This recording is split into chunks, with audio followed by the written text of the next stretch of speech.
if you and your wife have mixed signals, mixed messages, inconsistent messages, then you're going to cause your child to rebel, and that it can have a tragic outcome. It can ruin his life. This lack of consistency in the home is not a minor thing. No, I'm telling you this because I'm trying to motivate you. I'm trying to motivate you to cherish consistency, a uniform voice between you and your co-parent, that you should come to realize how vital, how crucial, how indispensable it is, and that we cannot successfully parent without it. So I want to motivate you. Why am I trying to motivate you? Because I want to tell you to do something that's very hard, and that is to compromise, to give in. When we talk about compromise, what are we talking about? We're talking about, I want peanut butter and jelly sandwiches and you want pizza. Okay, so my wife wants pizza. Okay, no problem. We'll get pizza. That's not what we're talking about. I mean, sure, that too, but that's easy to compromise. Like, Chalamoid, I want to go to the zoo and you want to go to the aquarium. Like, that's easy to compromise, stuff like that. But what we're talking about here are values. You guys know I love that word, values, right? In the 6-week course, I speak about parenting is the transmission of values. When we're talking about compromising in order to have a uniform, consistent voice in the home, we're talking about compromising our values. Not just, okay, I'll get pizza when I wanted peanut butter and jelly. We're talking about compromising our values. And that's very hard to do. And that's why you need sufficient motivation in order to do it. And that's why it's important to know how destructive it is to a child if you don't do it, so that you will be motivated to do it. So that's helpful. I'm motivated, but I still feel funny. I feel like a hypocrite. Basically, you're scaring me into being a hypocrite. You're scaring me into compromising my values because I don't want to destroy my kid, God forbid. So I'm going to compromise my values.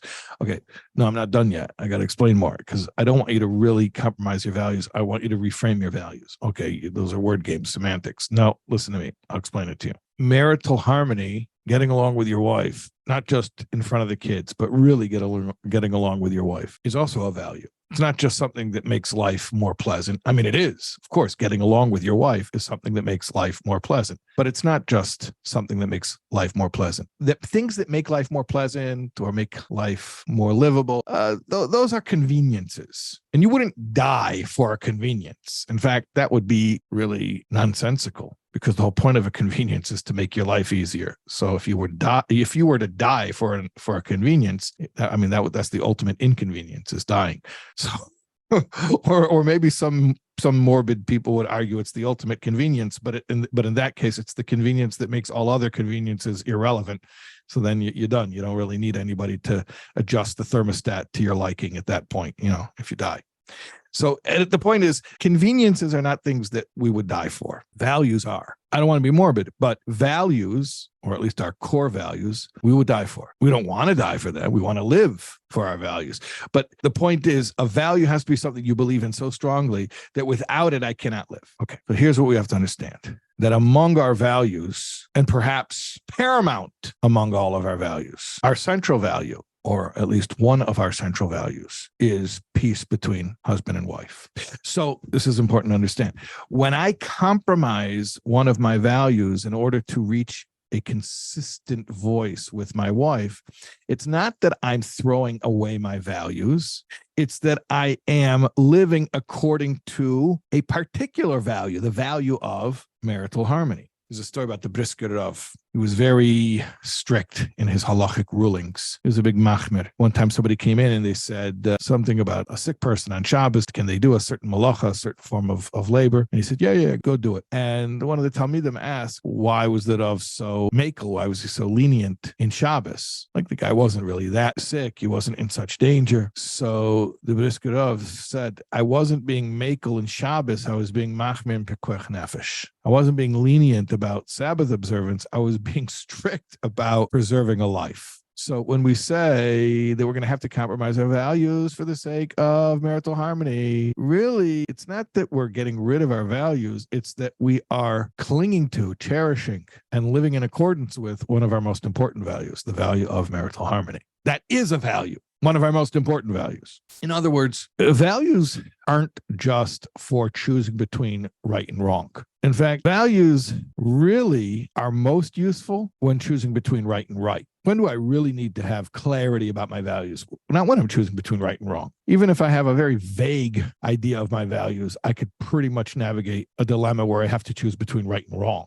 But I have to really understand my values very clearly when I have to choose between right and right, when I have two right options. In other words, both choices are aligned with values that I hold. And then I have to figure out which one to choose over which, how to prioritize, because after all, that is what values do for us. They allow us to prioritize, not just right over wrong, but right over right over another right, a greater right over a lesser right, a greater good over a lesser good. So the value of presenting a united front and being unified with my spouse regarding values is itself a value, and in fact, a value which comes before all those other values, to the extent that as long as nobody's telling me to do something that only affects me, right? If somebody's telling me to change what I do that only affects me, I don't have to change it. But as long as nobody's telling me to change something that only affects me, all they want is me to change things that affect others, I should be willing to change the way that I do this, or the way that I interact, the way that I speak, or the goals that we have, or the rules that we have, whatever it is, I should be willing to change it. As long as it's not something that, if it only affects me, then I don't have to change it. But